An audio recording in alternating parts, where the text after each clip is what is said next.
Halo semutan, welcome back to my YouTube channel. Channel ini membahas aktivitas sehari-hari, hobi, dan hiburan. Jangan lupa subscribe dan nyalakan lonceng notifikasinya. Oke, khusus di video kali ini saya akan membahas tentang filtrasi pada tank ikan cana. Karena banyaknya pertanyaan dari kalian, apakah ikan cana tersebut wajib diisi filter atau tidak? Nah, jadi ini sedikit penjelasan ya, karena banyak sih yang sudah tahu, tapi bagi kalian yang belum tahu, ikan cana tersebut aslinya hidup di perairan yang tidak memiliki arus. Maksudnya gini, sungai yang aliran airnya itu tidak ada atau airnya itu tidak bergerak sama sekali. Nah, di situ habitat asli ikan cana. Jadi, kalau diisi filter seperti yang di atas ini, nah airnya kan gemericik, agak keras, menimbulkan gelombang. Jadi, untuk ikan cana yang belum terbiasa difilter atau diisi filtrasi, dari awal dia hidup sampai dia dewasa itu sama sekali tidak pernah bertemu dengan yang namanya filter, pasti akan membutuhkan adaptasi beberapa hari atau beberapa minggu, karena tidak semua ikan cana itu bisa langsung menerima filter itu sendiri. Kalau ikan saya kan sudah biasa, sudah memang terlatih dari kecil diisi filter, dipindah-pindah juga sudah terlatih, jadi ya biasa aja sih, mereka tidak perlu isi adaptasi segala macam. Nah, karena banyaknya pertanyaan dari kalian tentang filter, apa filter yang cocok untuk tank segini, tank segitu, karena kan banyak nih model filter. Ada filter pakai, saya kan beli nih, nah untuk yang di atas ini pakai power head, jadi saya belikan dia filtrasi atasnya saya pakai talang. Nah, talang air itu saya isikan media filter. Nah, nanti saya perlihatkan. Ada juga filter gantung, ada juga biofoam. Nah, biofoam itu kayak busa, nanti saya akan lihatkan. Saya juga ada. Tapi biofoam itu menarik kotoran halus yang berskala kecil dan membutuhkan aerator sebagai power utama. Nah, biofoam itu hanya alat alat bantu aja. Utamanya itu yang tadi aerator. Nah, ntar saya akan jelaskan satu persatu. Sekarang saya akan lanjut rekam dan memperlihatkan filter yang ada di belakang saya ini terlebih dahulu. Oke, jadi ini tank saya yang paling besar, berukuran 1 meter 20 cm dan lebar ke belakang itu 60 cm. Nah, itu power head. Jadi saya pakai power head ini, kalau nggak salah label atau mereknya itu Atman 103. Nah, nanti saya akan cantumkan di bagian kiri video ini tentang mereknya ini. Nanti saya akan searching di Google. Kalau nggak salah ini dayanya itu 1300 liter per jam kalau nggak salah ya. Nah, saya isikan pipa naik ke atas. Nah, itu pipanya naik ke atas, dan di bagian atas ini saya menggunakan talang air. Ini bukan saya yang merakit sendiri, karena ini memang saya beli dalam bentuk sudah seperti ini. Tunggu, saya ambil kursi dulu. Nah, coba kita naik, coba saya lihat. Nah, ini talangnya berbentuk seperti ini, tapi ini agak kotor, saya belum sempat bersihin kapasnya. Nah, di kotak pertama ini setelah disedot dengan pipa, saya pasang kaos kaki. Saya ingin irit irit kapas putih. Nah, di bawah bagian ini ada yang namanya, saya tempatkan bioring. Bukan bioring ya, biobol. Ini biobol yang warnanya hitam-hitam itu, yang warnanya hitam-hitam kayak plastik. Nah, ini di kolom yang pertama. Untuk yang di kolom kedua, saya menempatkan itu namanya bioring. Nah, itu rumah bakteri bioring yang putih-putih bulat-bulat itu. Ini saya tempatkan kapas putih untuk menyaring kotoran-kotoran halus. Ini kotor sekali, belum pernah di gini. Saya orangnya agak males nyuci gini. Untuk yang di kotak ketiga itu saya ini batu apa ini namanya, kayaknya ya kalian cari aja di toko akuarium, batu apa, saya takut salah nyebut loh. Pokoknya ini batu katanya bagus katanya. Kalau saya nggak terlalu ngerti masalah filtrasi, yang penting isi aja. Nah, ini kosong. Ini langsung turun airnya ke sana. Jadi power head yang saya gunakan ini, saya waktu ini sempat konsultasi dengan toko akuarium. Ini cocok digunakan dengan tank ukuran, nah inilah 1 meter lebih itu, karena tekanannya bagus. Jadi nah itu langsung gemericik, airnya langsung turun ke sana. Jadi memang di setiap atau cana itu memang tidak wajib diisi filter, tetapi jika kalian malas ganti air seperti saya, kalian boleh mencoba memasangkan filter di ikan cana kalian. Kalau saya orangnya agak malas ganti air, paling 2 bulan sampai 3 bulan sekali baru saya ganti, paling 10 cm 15 cm segini aja, langsung saya tambahkan air baru.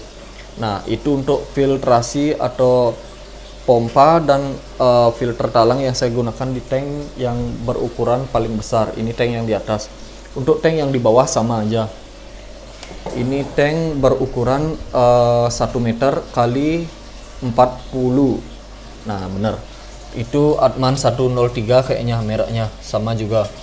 Untuk filter talang sendiri sama juga, saya selalu menggunakan kaos kaki, karena ini saya tahu dari Instagramnya Giovanni Swendi kalau nggak salah ya, di My Stingray. Itu bagus sekali sebagai penyaring kotoran-kotoran yang besar, sehingga tidak membuat kita cepat ganti-ganti kapas putih. Itu sangat boros sekali menurut saya. Ini sama juga biobol bawahnya, ini bioring. Ini nah itu potongan-potongan kapas saya taruh di sana untuk menyaring kotoran debu-debu halus sebelum turun langsung ke tank. Nah itu, ini dia ikannya seperti biasa YS saya. Nah tidak semua tank saya isi filter. Kalau ini kan enggak nih, ini si red tidak isi filter. Ada si filter, tapi saya tidak semuanya, karena ada cuma beberapa aja cana yang saya isikan filter. Nah ini si Jambi juga nggak isi filter. Nah kalau tank kalian berukuran gede-gede, bagusnya kalian itu menggunakan power head seperti tadi. Kalau tank kalian berukuran kecil seperti ini, kecil 30 kali 30 kali 30. Terus, nah ini kan kecil-kecil juga, ini juga kecil, ini juga kecil. Saya lebih memilih menggunakan biofoam. Nah, itu dia biofoam. Biofoam itu media yang ini namanya biofoam. Nah, itu namanya biofoam. Kok bisa sih? Kan ada yang bertanya nih, kok bisa sih biofoam itu nyedot kotoran atau debu halus, padahal aslinya kan aerator yang mengeluarkan udara. Nah jadi gini ya, sedikit penjelasan, tapi saya nggak tahu juga kalian atau ngerti atau tidak dengan maksud saya ini. Saya logika aja nih ya, kan udaranya masuk dari selang aerator. Nah di sini kan ada busa nih, di sekelilingnya ada busa, dan di dalam busanya itu ada ruang kosong. Nah ruang kosong, jadi udara yang dimasukkan ke dalam ruang kosong ini otomatis kan tidak bisa keluar dari bawah, tidak bisa keluar dari biofoamnya ini. Otomatis udara yang ada di dalam ini ditembak ke atas lagi.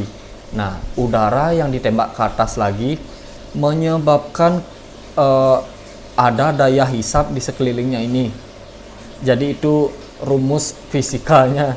Kalau kalian nggak ngerti, kalian bisa searching di Google bagaimana sistem kerja biofoam. Nah jadi biofoam ini hanya media, harus menggunakan alat utama yaitu aerator. Kalau saya ini di bagian belakangnya kelihatan apa enggak nih? Nggak kelihatan ya? Saya menggunakan, nah di balik itu, nah ini kita ambil dulu. Nah ini saya menggunakan aerator 2 lubang. Aerator 2 lubang saya gunakan untuk 1, 2, 3, 4, 5, 6, 7 biofoam, semuanya hidup, kalian bisa lihat sendiri. Nah itu, nah untuk cabangnya saya buat seperti ini. Nah saya cabang-cabangin, ini kerannya ini kalian bisa didapatkan di toko akuarium terdekat, ini murah harganya. Nah itu untuk sistem kerja biofoam. Nah jadi seperti itu, agak ribet di belakang kelihatan, tapi rapi kok. Nah Jadi saya jamin kotoran atau debu halus ini bisa dihisap oleh biofoam. Nah, kalian bisa lihat sendiri. Nah, itu di bagian spon-sponnya biofoam itu, di bagian samping-sampingnya itu ada debu-debu dari pasirnya itu kan gini nempel-nempel. Nah, itulah sistem kerja biofoam. Ini jernih kok. Padahal tiap hari saya kasih makan. Nah, itu keuntungan dari menggunakan biofoam. Nah, ada juga filter gantung. Nah, ini filter gantung namanya. Nah, itu kayak itu. Filter gantung ini biasanya digunakan oleh pemain aquascape karena jangkauannya kan gini sempit ya. Karena narik apa namanya? Nah, itu dia. Pipanya, tapi itu isi biofoam. Narik air dari sini, terus ngucurnya juga di sini. Makanya di sini aja. Kalau tanknya agak lebar, otomatis tidak bagus. Aduh. Nah, jadi ini saya pasangkan biofoam juga. Ini belum isi ikan. Nah, itu sedikit penjelasan tentang biofoam. Saya khususkan di sini untuk tank-tank yang berukuran kecil. Gimana kalau nggak isi biofoam? Untuk tank yang kecil ya nggak masalah, karena ikan cana kan memang tidak diwajibkan isi filter. Kalau saya memang orangnya suka bersih tapi agak malas bersih-bersih akuarium, jadi saya pasangkan dia biofoam. Nah, itu untuk filtrasi yang kecil-kecilan ya. Nah, ini ada juga kalau kalian pengen irit.